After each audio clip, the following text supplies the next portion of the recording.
La vida monástica para los cristianos empezó poco tiempo después de la muerte de Jesús. Los primeros cristianos compartían sus posesiones y llevaban una vida de entrega a Dios.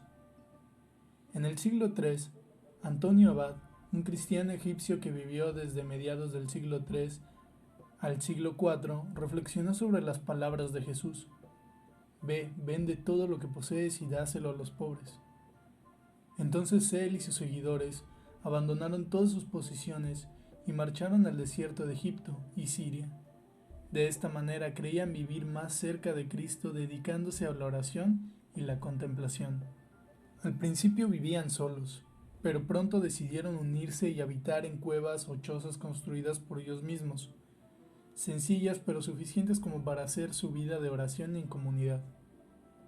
En la Edad Media, los monasterios evolucionaron completando su entorno con granjas, hospitales y otros edificios. La construcción de un monasterio se compone de diversas partes y estancias que siguen por lo común un mismo esquema con algunas variantes. La estructura arquitectónica debe dar como resultado la autonomía de la comunidad, algo parecido a una pequeña ciudad donde el monje encuentre todo lo necesario para su existencia, para vivir con y para Jesucristo. La sala de profundis era el espacio de reunión y oración cotidiana de los habitantes del convento. Además, en este espacio se velaba a los frailes que fallecían. Su nombre proviene del Salmo 130, de profundis, salmo penitencial y de esperanza. La liturgia cristiana para difuntos lo emplea ampliamente, ya que expresa la confianza en el Dios Redentor. Normalmente las paredes de esta sala se encuentran adornadas por diferentes piezas de arte, joyas o escenas de monjes realizando diferentes tareas. El refectorio es la sala destinada al comedor de los monjes. Tiene generalmente forma rectangular y se halla situada en la galería opuesta de la iglesia. Las mesas se alinean a lo largo de las paredes. Los monjes se instalan según su rango de antigüedad. La mesa del abad o prior, en uno de sus extremos, preside a las demás. Normalmente se accede a esta sala por el claustro o desde la cocina. Todos los religiosos se encuentran en esta gran sala para las 2 o 3 comidas del día. Antes de pasar al refectorio, los monjes pasan por el lavatorium, donde se lavan las manos y entran en silencio. Rezan en voz alta antes de tomar asiento y mientras comen escuchan las lecturas. Se utilizaba la palabra refitolero o refitorero para identificar al monje encargado del refectorio. Para la sala capitular se destina un espacio destacado dentro del monasterio para poder leer el capítulo, de ahí su nombre. Es una estancia importante dentro de la abadía, tanto a nivel funcional como arquitectónico. Desde la construcción de las primeras abadías cistercienses, la sala capitular será el lugar de reunión diario de los monjes, donde además de leer el capítulo también debatirán otros temas logísticos y de convivencia. Será el abad el que dirige estas reuniones, colocándose en una posición central frente a la entrada de la sala. Están presentes todos los miembros procesos de la comunidad. Los novicios y conversos mantienen capítulos separados. Los presentes se sitúan a ambos lados del abad, dispuestos por orden de antigüedad en el cenobio.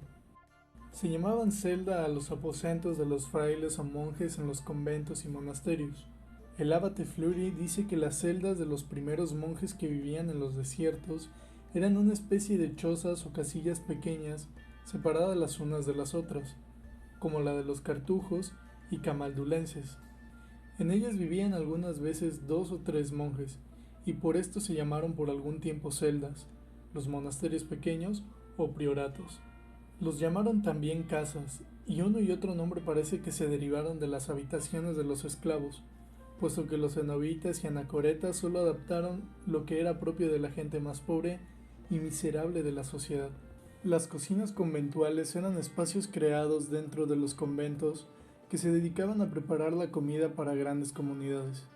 Estos espacios, por consiguiente, debían de ser amplios y contar con ventilación para facilitar la circulación del aire para que la preparación de los alimentos se llevara a cabo adecuadamente.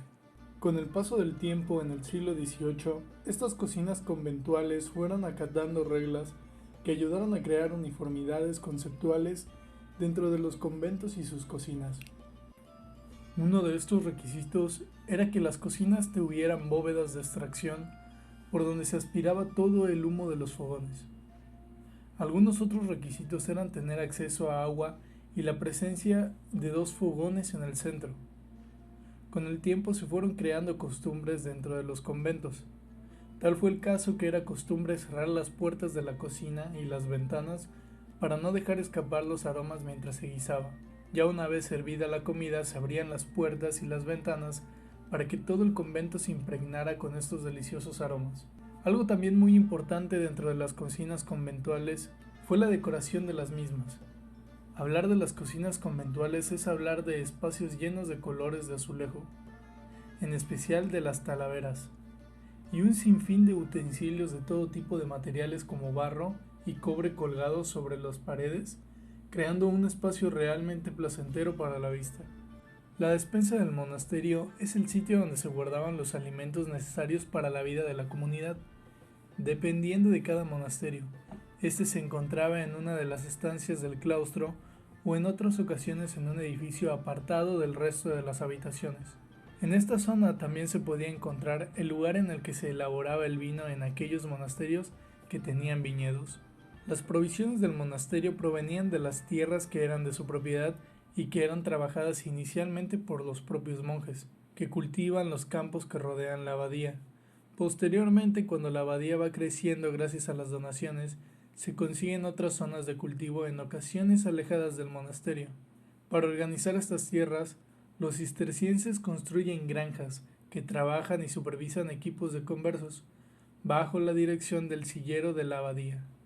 Los monasterios en sus comienzos solían estar en lugares apartados y la vida se organizaba de forma que se pudiera producir un autoabastecimiento. De ahí la importancia que adquirieron los huertos dentro de la estructura y el espacio de estos recintos.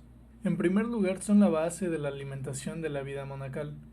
En segundo lugar, las plantas aromáticas no solo aportan condimentos y aromas a las comidas, sino que en muchos casos tienen un gran número de propiedades medicinales que sirven de base para la preparación de toda clase de ungüentos y remedios contra los males.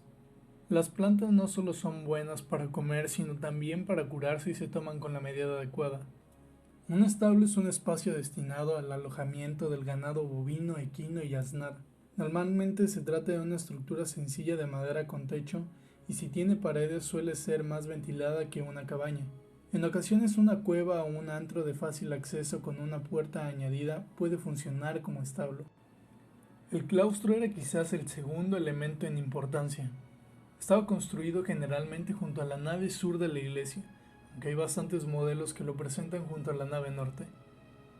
La iglesia tenía una puerta de acceso al claustro. En este espacio estaban distribuidas las estancias de mayor uso para la vida de los monjes. El claustro es de planta cuadrada y cada uno de los 4 lados recibe el nombre de panda. En el centro suele haber un pozo y en el espacio restante un pequeño jardín con 4 caminos.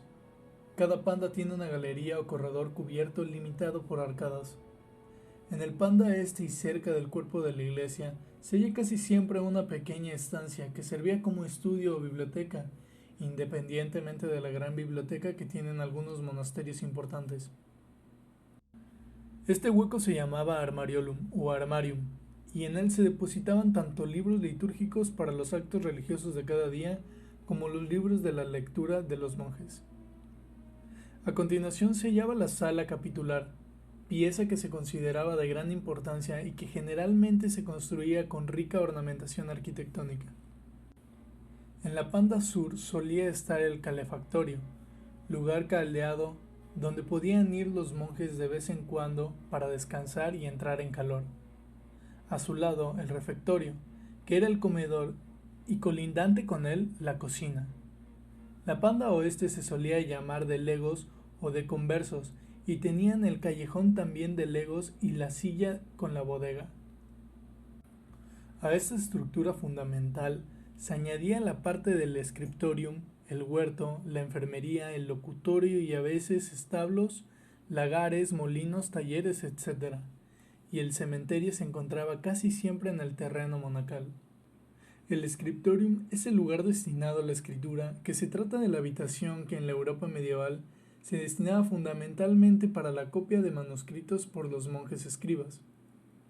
A partir de diferentes fuentes escritas, registros arquitectónicos y excavaciones arqueológicas, han demostrado al contrario de lo que se cree popularmente, que este tipo de habitación raramente existía. La mayoría de los manuscritos monásticos fueron hechos en huecos, hornacinas o celdas situadas en el claustro, o dentro de las propias celdas de los monjes. Las referencias que aparecen en las modernas investigaciones científicas referidas a las scriptoria normalmente se refiere más a la actividad escrituraria colectiva que se hacía dentro de un monasterio, más que a una habitación o un espacio reservado. Gracias a los escritorios de los monasterios de la Edad Media, se conservaron intactas obras de Homero, Platón, Esopo, clásicos latinos, libros de medicina y muchos documentos valiosísimos para la humanidad. Además, en los escritorios se llevó a cabo un gran trabajo de traducción de textos musulmanes, quienes habían traducido primero los clásicos originales del griego al árabe.